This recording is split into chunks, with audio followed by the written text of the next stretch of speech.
Hello everyone, welcome back to International Trade. I'm very excited today to begin a whole new model with heterogeneous firms. You might think, well, Luca, come on, we don't need motivation for studying heterogeneous firms. We know that firms are heterogeneous. We know that some firms are bigger than others. After all, we saw the article by Gobernitskaki where we talked about superstar firms. So we know the firms are different.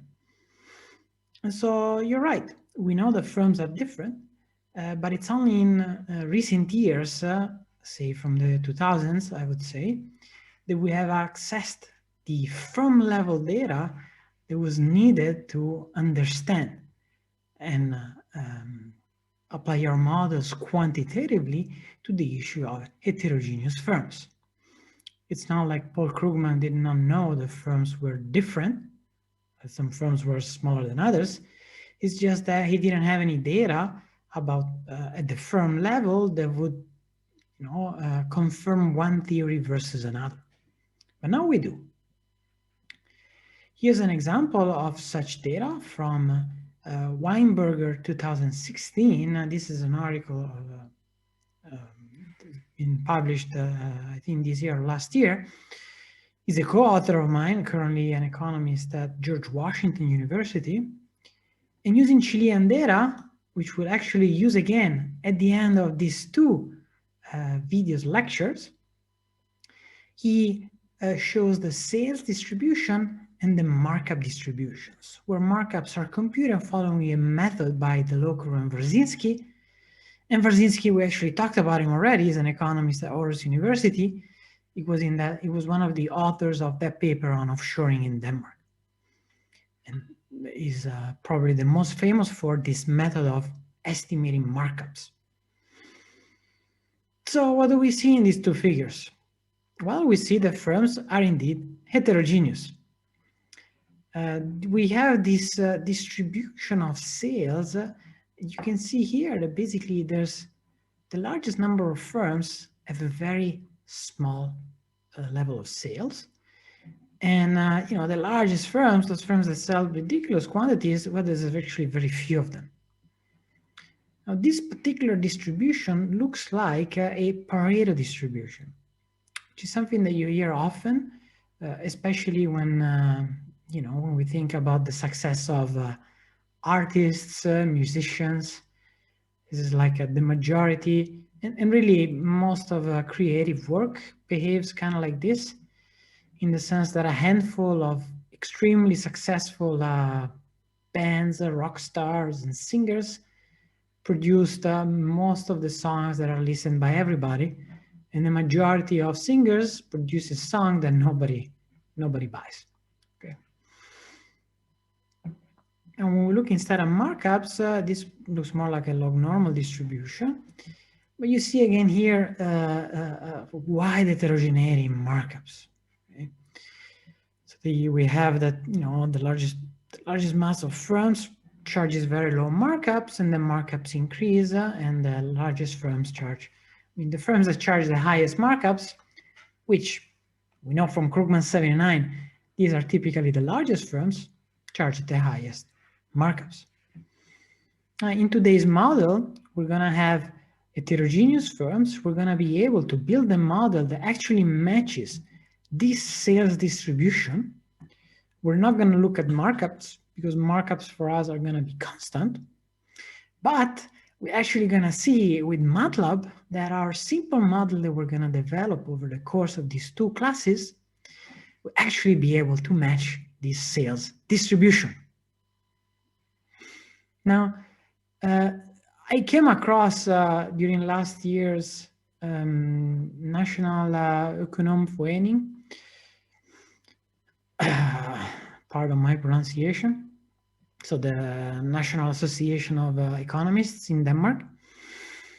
A colleague of mine was presenting his research and he showed these figures, which I thought were very useful for us, because this figure is basically showing you the average productivity of Danish firms by sectors and by productivity quartile. And so you see that the last quartile of the distribution of firms by productivity in the medicinal industry is actually way more productive than the third quartile, second, and first. You see that on average, there's like 80% difference between the fourth quartile and the first. And you see that this looks exactly the same across all sectors. Right? Excellent. Now there's another question that I have for you. And the question is, how do you increase the productivity of a country? Well, first of all, why should we care about increasing a country's productivity?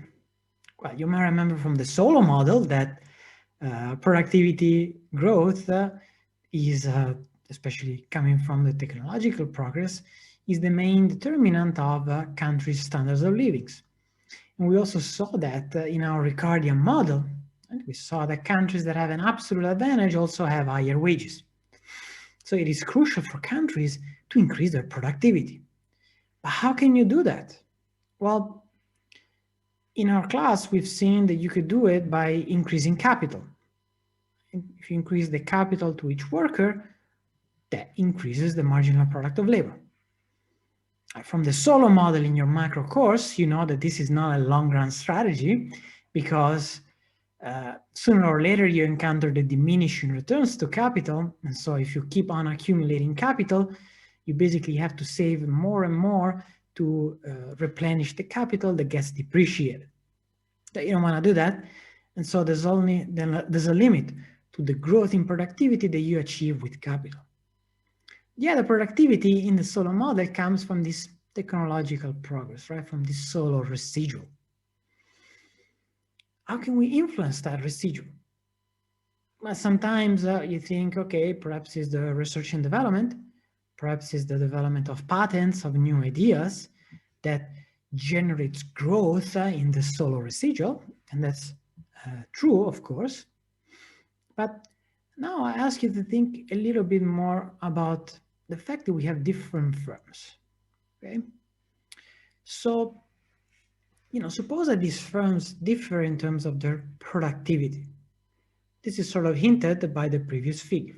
Right? In the previous figure, we saw that there's a bunch of firms in the fourth quartile of productivity distribution which are much more productive than the others. So how can we increase productivity in a country? Well, there's two ways. One way is to increase the productivity of all firms. This is something that we can think of as an intensive margin of productivity growth. If all firms become more productive, productivity increases. How can all firms become more productive? Well, there's a technological improvement that affects all firms. Perhaps there is some, infrastructure improvements at the national level that affects everybody, or perhaps there is some technological shock that affects all firms within an industry, or perhaps there is an increase in capital that affects all firms. Could be several reasons. But there's another reason. And the other reason is, there's another way to increase productivity.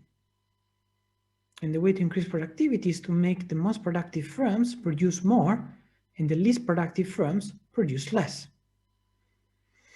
This particularly occurs if small firms exit and workers move towards the most productive firms. In this figure, we're basically showing for Denmark between 2001 and 2009 the two channels. In term VEX, that's the intensive margin, that's the average productivity within a sector that increases because of something happening within firms. And you see that is a sizable component, right? So this is saying that that's very important. But almost as important, especially in aggregate, in the industry, and this would be, say, manufacturing and construction, little less in service international, but way more in home market services. A large component of that is this dynamic component, which is the reallocation of production from low productivity firms to high productivity firms.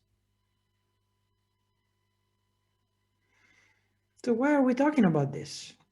Well, because we're going to see that actually a way to achieve this reallocation of production from small firms to large firms is with international trade. Okay, so far we've seen that firms differ in terms of their sales, they differ in terms of productivity, they differ in markups, but that we're going to leave it aside for a second. And we're also seeing that there is at least a lot of reallocation of production from low productivity firms to high productivity firms. Now, what about international trade? How does trade interact with heterogeneous firms? Well, this is a figure for the US produced by Bernard, Jensen, Redding, and Schott. Remember Bernard by the article on offshoring. The other three are also great economists. This is on the Journal of Economic Perspectives, which is a journal that sort of provides a broad overviews of various topics in economics. So when if you're working on your thesis and you really want to know something about firms in international trade, or let's say inequality or anything else, there's a good chance that you're going to find a great overview of the literature and the issues with the literature on this journal. So in this figure, we have the export propensity. So for each sector of the US, manufacturing sector of the US, the first column, the second column, percent of firms, that describes the distribution of firms across these sectors. You see the majority of firms is in fabricated metal products. And then we have 11%, 12% in printing and related support, and so on. What is the percentage of firms within each sectors that export? Well, it isn't that big, isn't it? You go from 2% of firms that export in miscellaneous industries up to, I think, 38, that's the maximum, in computer and electronic products and electrical equipment appliance. Actually, these aren't by far the biggest sector, at least in terms of number of firms. Okay. On average, across sectors, only 18% of firms exports. So along with the fact that firms differ in terms of their sales and in terms of their productivity, firms also differ in terms of whether they export or not. In the previous models that we've seen, if a firm was exporting, everybody was exporting as well. Okay, in the Krugman model, all firms were exporting. What we're going to do in today's model instead is build a model that selects, right, such that some firms will export and other firms won't. Now, to build a model that makes sense, we have to see in the data what are the main differences between exporters and non-exporters. So what are they? Here's from the same paper. This is an exporter premium. This is basically, roughly speaking, a regression of, say, the log employment on a dummy variable that's 1 if the firm is exporting and 0 otherwise. Obviously, in this case, there's no covariates, but you can also add additional controls, okay? This is just simple average differences. And so when we look at employment, what this is saying is that exporters have 119% more workers than non-exporters. So exporters are larger. Then exporters ship more, okay, they produce more. They also have a higher value added per worker. Right? We can think of this as being, workers in exporters are more productive. Exporters also have a slightly larger TFP, total factor productivity. They pay a higher wage, which I guess makes sense, right? Because value added per worker is higher. How is that possible? Well, that's possible for various reasons. One such reason is that there's higher capital per worker in exporting firms. And there's also higher skill per workers. So, I mean, a takeaway from this table is if you have to choose between the non-exporters an exporter to work for, you should choose an exporting firm. Okay. But so here, what we need is a model that generates a result such that the larger firms that are the most productive, or at least that have the most productive workers, are also the ones that export. Okay? And that's what we're going to do in the Melitz model. Yeah, Marc Melitz, he's a French economist at Harvard University, and he's super famous for this paper that he published in 2003.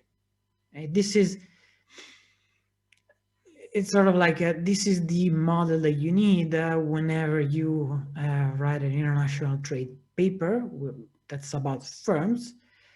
This is a paper that sort of launched a tremendous literature on firm heterogeneity, which is still going these days.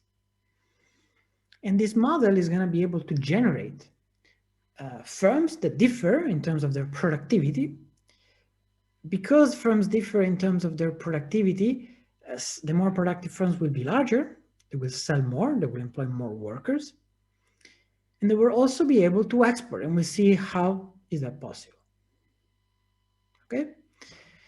Now, this model is also very nice because it's fairly tractable, and it allows us to understand a model with heterogeneity in simple ways.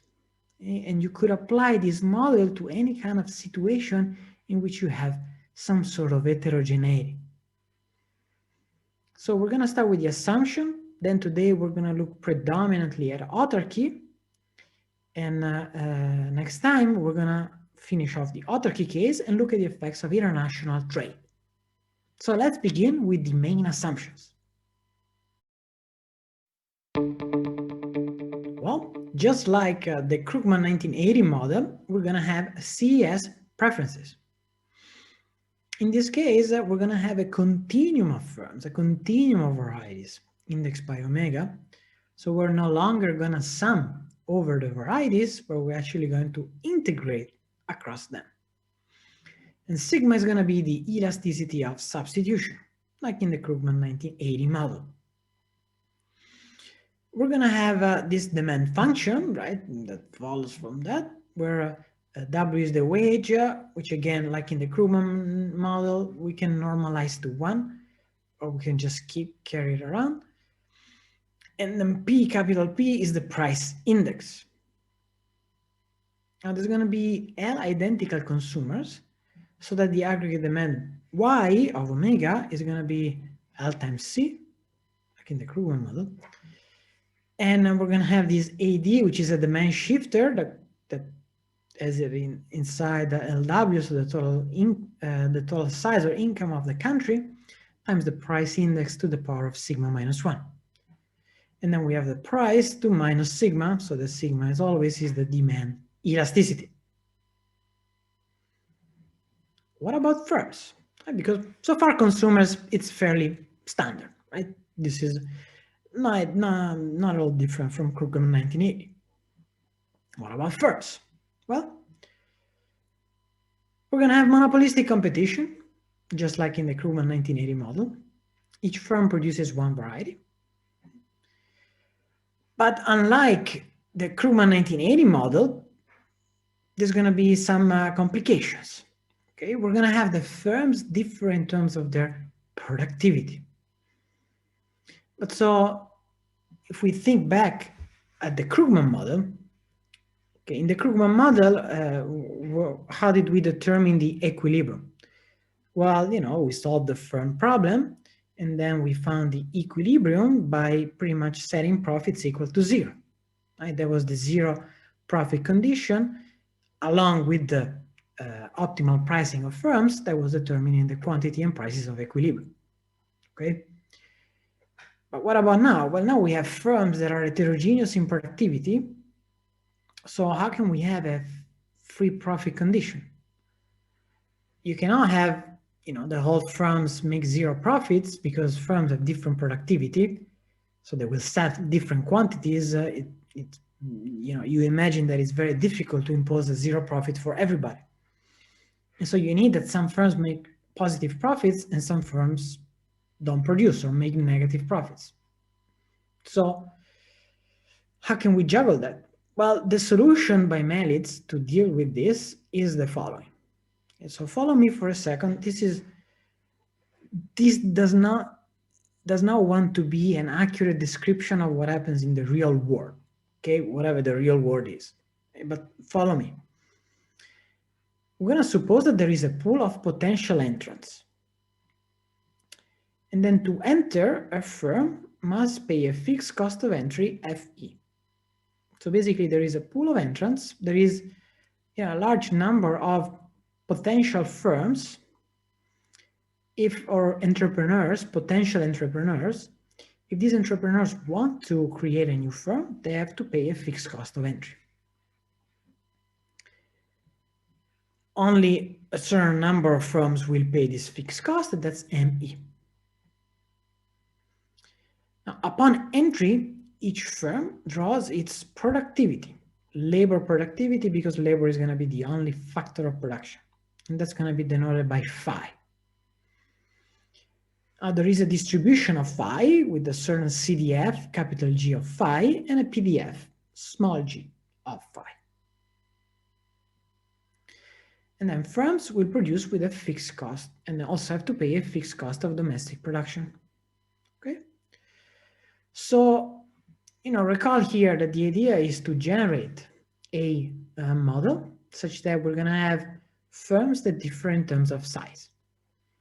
We know that firms that differ in terms of size differ in terms of productivity, or at least that's the explanation that we have for this model. And so how can we generate such a model? Well, we're going to assume, first of all, that everybody is ex ante identical. Okay, so, this would be cooler if we were in a classroom all together. But so you can imagine, suppose you were all in a room, and you want to create a new company. Okay, all of you are a mass of potential entrants. You want to create a new company, you must pay a fixed cost of entry. And you can think of that fixed cost of entry as all the costs associated with creating a new company. The financing, the time spent in the Aarhus University Accelerator for startups, all the proposals and pitch decks that you have to write to potential investors and so on. Okay? If you pay that fixed cost, you can create your firm, your company. Okay. Now, we're going to make this assumption that once you pay this fixed cost, you draw a productivity. Okay? So the idea is that you don't know at the beginning whether you're going to be successful or not. Once you pay the fixed cost, you're going to discover your productivity. So you're going to figure out whether you're actually good or not so good. And you're going to pay, produce some output, okay, sell at a certain price, and you will have to pay a certain fixed cost. Okay. Now, with that, you're going to make some operating profits. Okay. Now, we're going to assume that the fixed cost of entry is sunk. This FE, once you pay it, it's paid. You're not getting it back. And so whether you produce or not, it depends on your operating profits. So if given your productivity and the fixed cost of production, you make positive profits, good for you. You have an active firm. If instead your productivity is not so good and your profits are negative, well, you just exit. You tried, you created your company, you just were not lucky enough, and you have to exit. Basically, what we're going to have here is going to have a distribution of firms. Some of them make a positive profit, some of them make zero profits and exit. Okay. So recall we started this little presentation of the firm's problem, wondering what is the equilibrium condition? How can we have a free entry condition? Well, we can have a free entry condition because since you want to pay the fixed cost to discover a draw of productivity, you're going to do that until your expected profits of creating a new company are going to be equal to the fixed cost of entry. So that's going to be our free entry condition. We don't require all firms to make zero profits. We require some firms to make positive profits, other firms to make zero profits and exit. And in expectations, expected profits that you make, operating profit, if you like, that you make if you pay the fixed cost of entry must equal the fixed cost of entry. Okay? So we're actually going to come back to this mechanism later on. So I invite you to, perhaps pause and listen to this again if this did not make sense, or perhaps wait for a few slides from now to see how that works out. Okay. But so now we're going to proceed backwards. We're going to start looking at the case of a company, of a firm with a productivity phi that has entered, and we're going to figure out what its prices and quantities and profits are. Then we're going to characterize which firms make some money and which do not. And only then we're going to come back to this free entry condition. So let's begin. Let's start with the firm's problem. We know that we have C as preferences and monopolistic competition.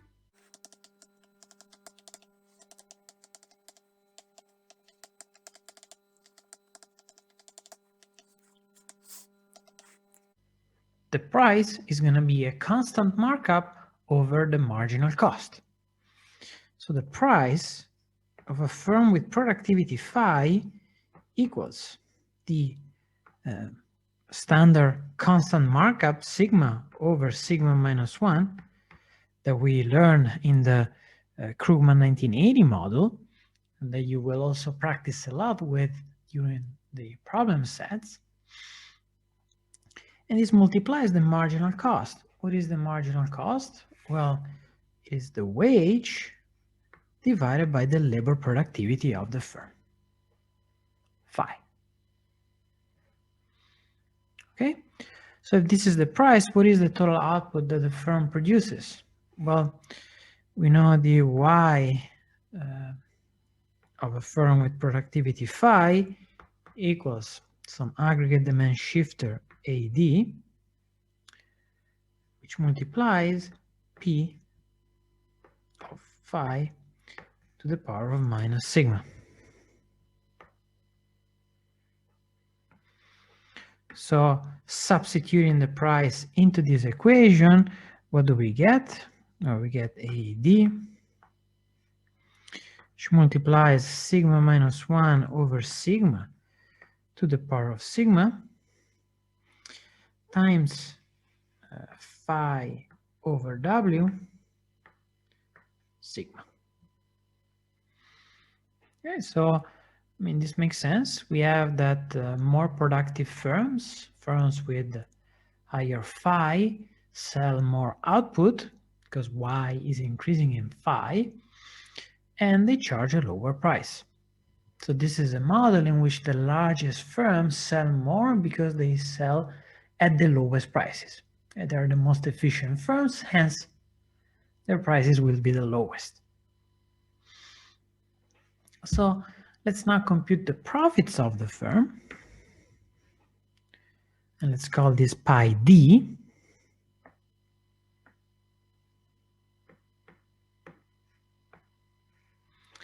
So pi d equals pi d of phi equals, well, the output y var phi times the price, right? Those are the revenues, minus the variable cost, so total output, right, times the wage divided by the labor productivity, and then we have minus the wage times the fixed cost FD. Okay. So what do we obtain? Well, this equals y of phi, which multiplies the price, right, minus the variable cost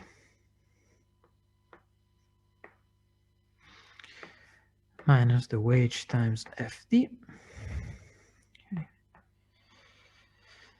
And this equals, well, we have that the output is AD to the power of sigma minus 1 over sigma to the power of sigma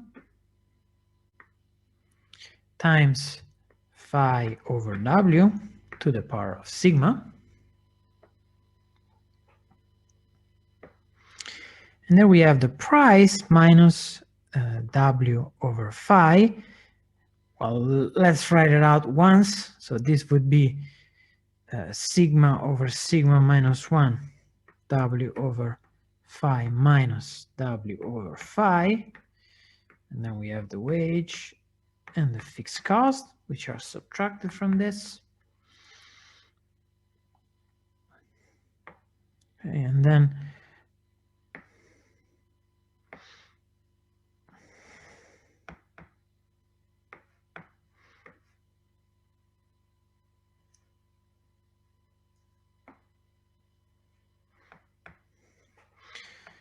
so let me rewrite that. AD sigma minus 1 over sigma to the power of sigma times phi over the wage to the power of sigma. And then the parenthesis there becomes 1 over sigma minus 1 times W over phi minus WFD. And so there we go. We have our AD, and then we have sigma minus 1 to the power of sigma minus 1. This is divided by sigma to the power of sigma. And then we have phi over W to the power of sigma minus 1 minus our fixed cost. Okay, so this is our profit equation. As you can see, firms with higher productivity also have higher profits. Okay. Now, let us define another shifter, a profit shifter BD.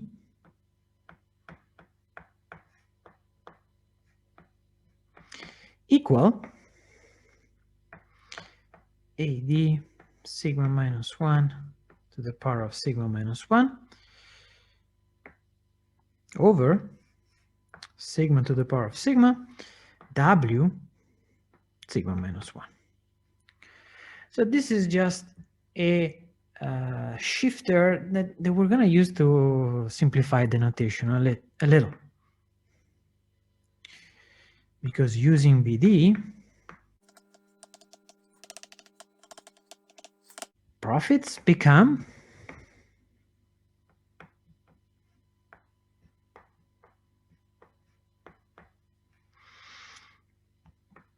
BD times phi to the power of sigma minus 1 minus the fixed cost. So it's a much nicer expression. Okay, so now we have these profits. Recall that here we are proceeding backwards. We're going to start, we started by looking at the firm problem, assuming that the firm is actually producing, right? So if the firm is producing a positive amount of output, these are its profits. And so the question is, okay, is the firm producing? Is the firm making a positive profit? Well, if the profits are zero, the firm would be indifferent, would be between producing and not producing. If profits are positive, the firm will produce. If profits are negative, the firm will exit. So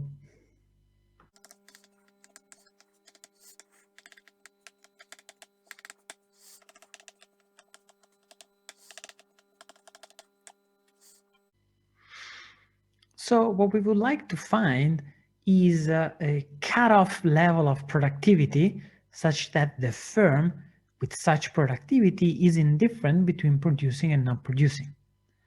And after we found that cutoff level, we know which firms will be able to survive and sell a positive output and which firms that pay the fixed cost to enter will actually exit.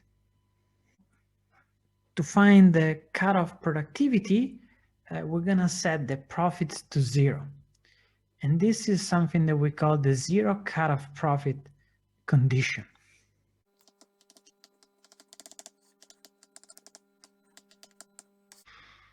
So the zero cutoff profit productivity, which I'll typically refer to as cutoff or cutoff productivity,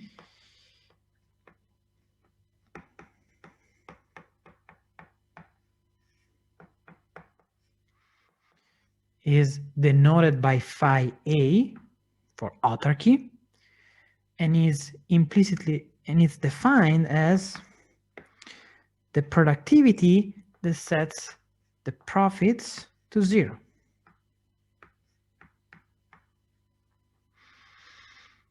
So to find this, we just need to substitute the profit condition we found above.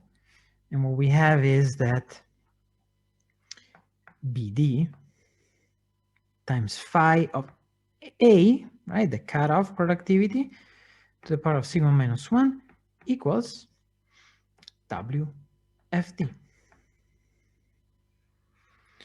And so our cutoff productivity, phi A, to the power of sigma minus 1 equals the wage times FD over BD.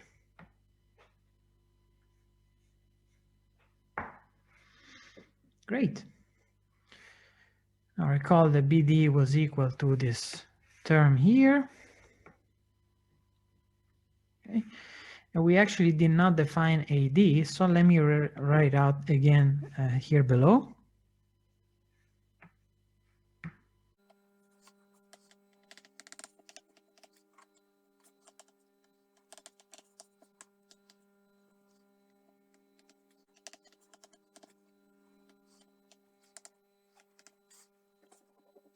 So have we found the equilibrium in this model by defining the zero cutoff productivity?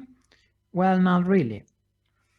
Why is that? Well, because the zero cutoff productivity phi A is a function of BD, which is a function of AD, which is a function of the price index, capital P. The price index is the integral over all the prices of active firms and is a general equilibrium object, right? And as a result, this general equilibrium object that not only depends on the cutoff level of productivity, but also on the mass of firms that are there.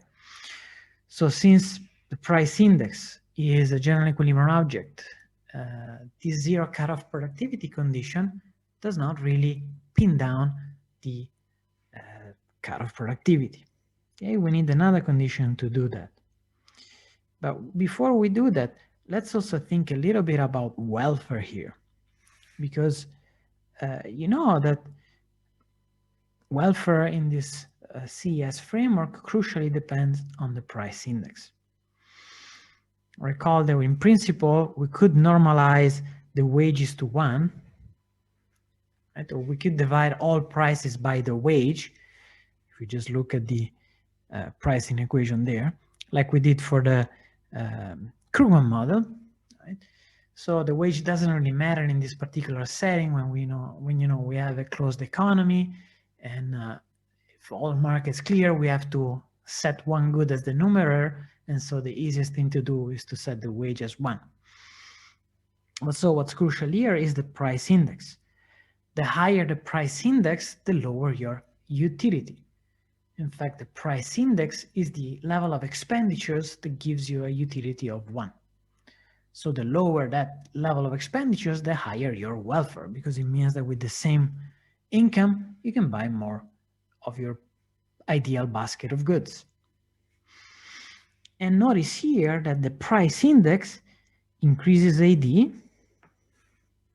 Right? There is a positive relationship between P and AD.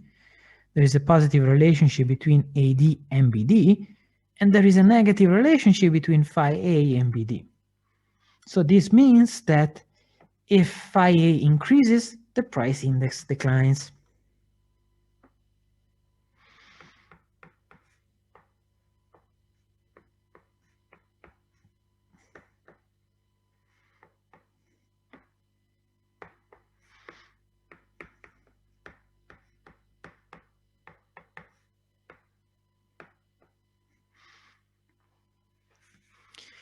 If the cutoff productivity increases, it means that it's tougher for firms to stay on the market. Only the most productive firms stay on the market. These are the firms that charge the lowest prices. Hence, the price index declines. Hence, welfare increases. So this is why these cutoff productivity are so important. As we shall see, we can define everything of every equilibrium object in the model as a function of the cutoff. It will also simplify our notation greatly, and it has this tight relationship with welfare, so that we could, when we're going to study the effects of trade, or if we use this model to study the effects of anything, we know that increases in the cutoff will increase welfare. And in this figure, we are representing the results that we just derived. And so here we have the profit. Here we're divided by the wage, but you see you can normalize the wage to 1. And on the horizontal axis, we have productivity to the power of sigma minus 1. We just have that so that we have this linear expression. Okay.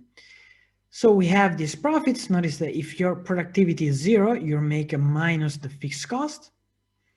And then your profits increase linearly in your productivity to the power of sigma minus 1. Phi A is your cutoff. At that level of productivity, your profits, operating profits, are 0. And so if you have a productivity that's lower than that, you exit.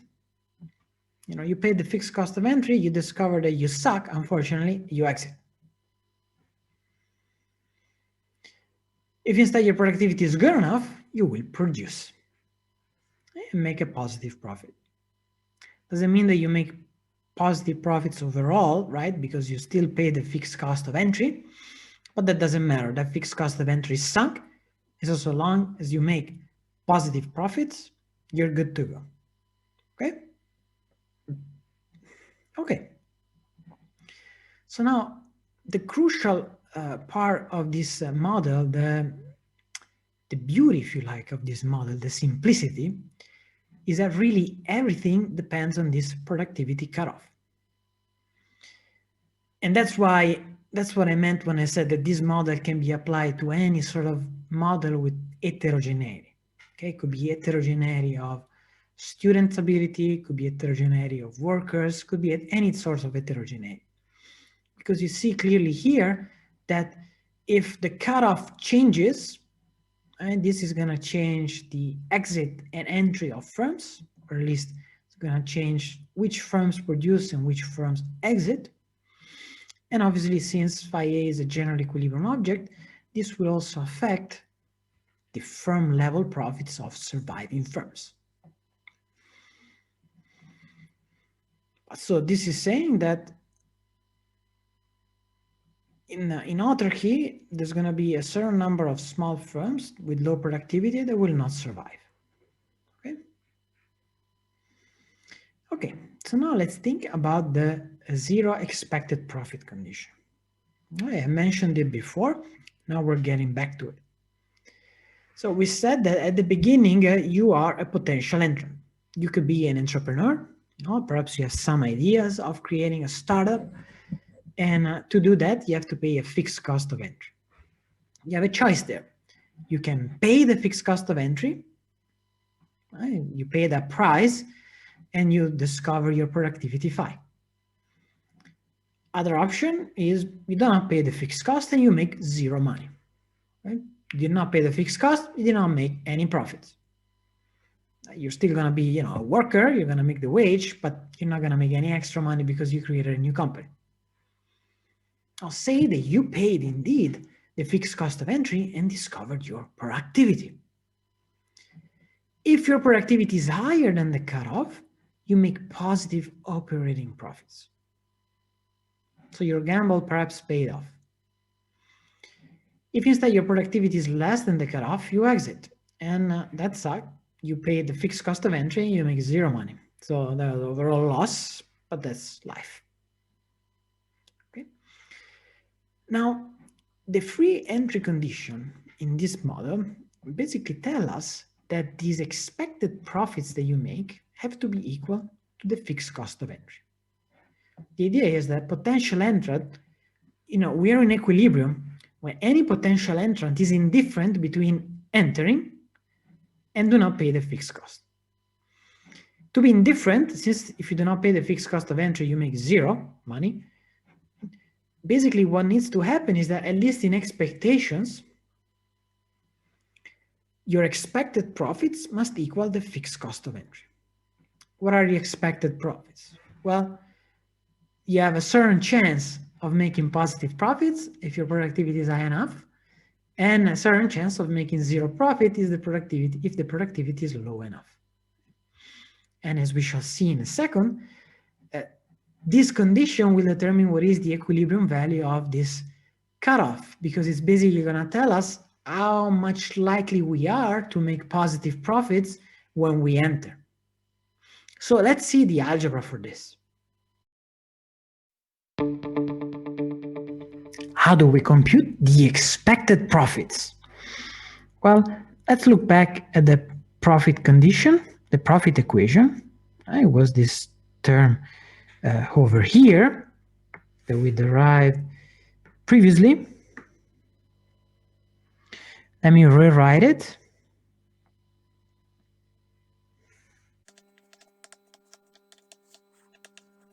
We also derived the cutoff condition, right? So phi A, which is defined in this expression that I'm highlighting now. And so let me rewrite it again here for completeness.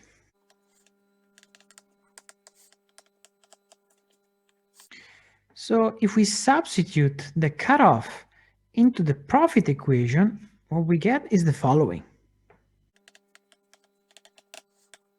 That the profits of a firm phi equals phi over phi A to the power of sigma minus 1 times WFD minus WFD, which equals WFD, which multiplies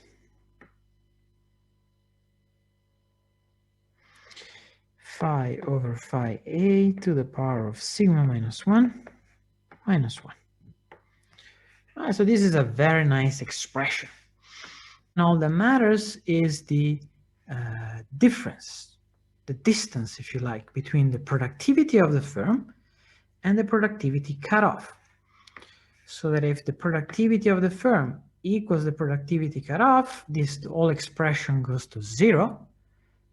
On the other hand, the higher phi is relative to phi A, the higher the profits. Beautiful. So to compute the expected profit condition, we need to compute the average of this expression. The expected profit condition is such that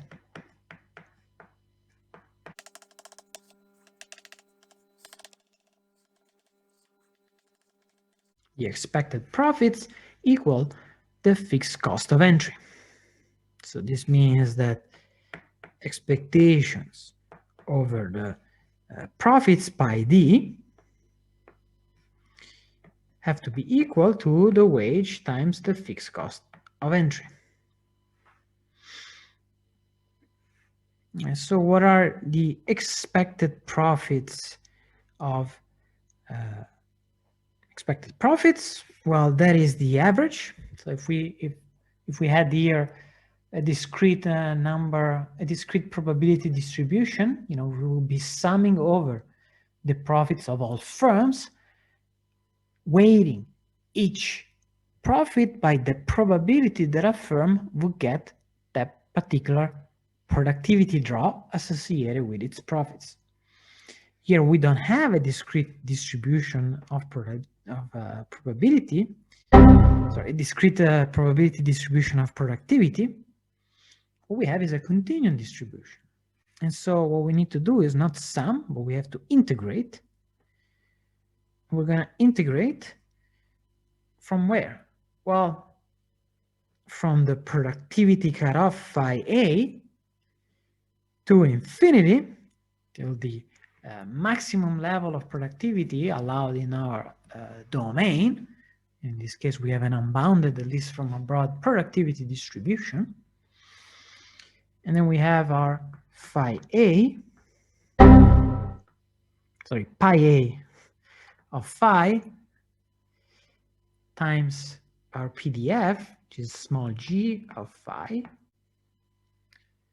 times d phi.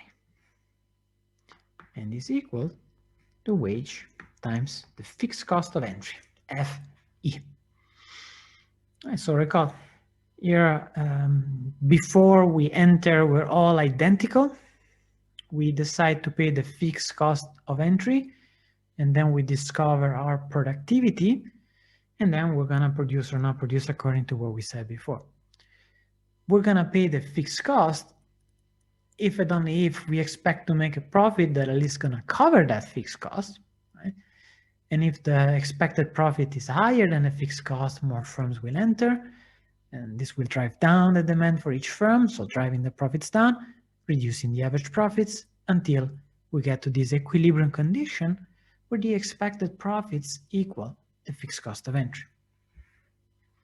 So now we're going to substitute our expression that we just derived, and what we get is WFD integral from phi A to infinity of open bracket phi over phi A to the power of sigma minus 1 minus 1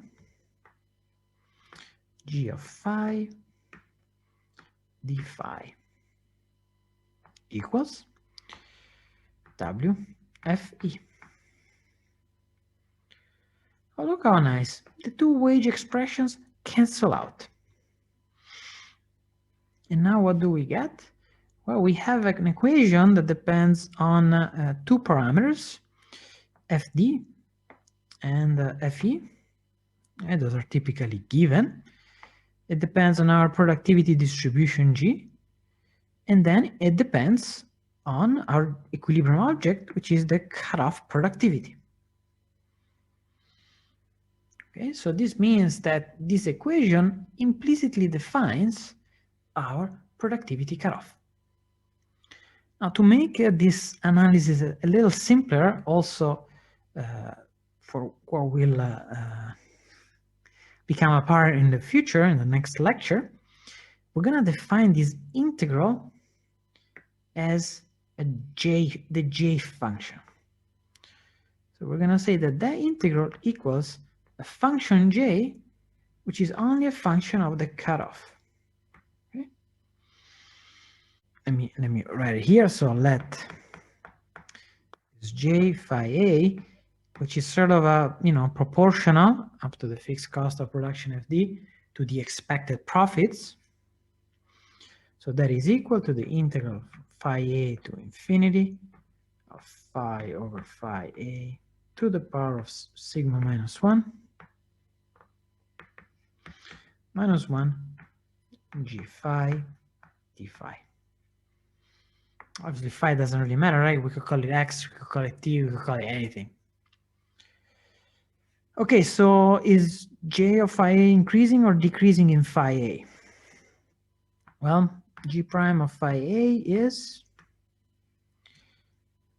think about it. So phi A appears in the limit of integration. So in that case, if phi A increases, you integrate over a smaller segment, a smaller set of productivity values. So J declines. And then we also have phi A here. And again, if phi A there increases, our J of phi A declines.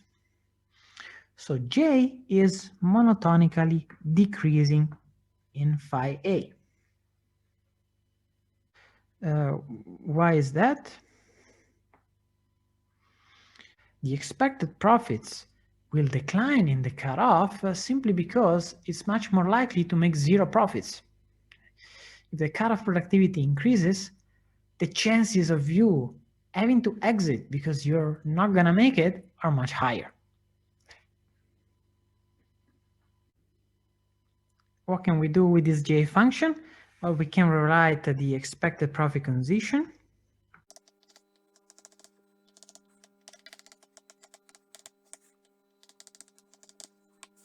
So we have FD times J equals FV. We have FD equals, sorry.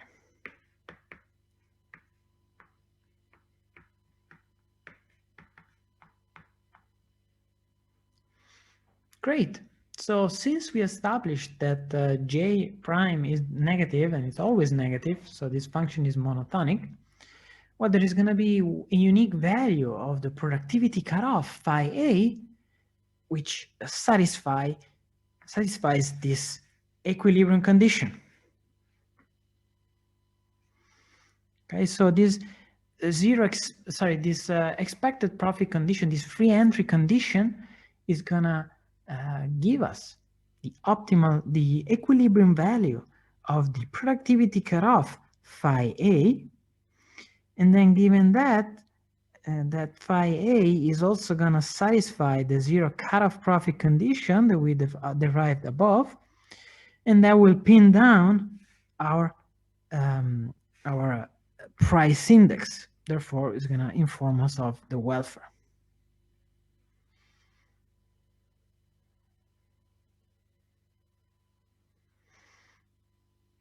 Excellent. And notice also that, given phi A, you can characterize all the performance variables of firms, the profits, the revenues, the prices, and so on. And with that, we can conclude today's part for the Melitz model. Let this sink in before you move on to the next video. So thanks a lot for watching. That's it for today. I'll see you next time. Ciao.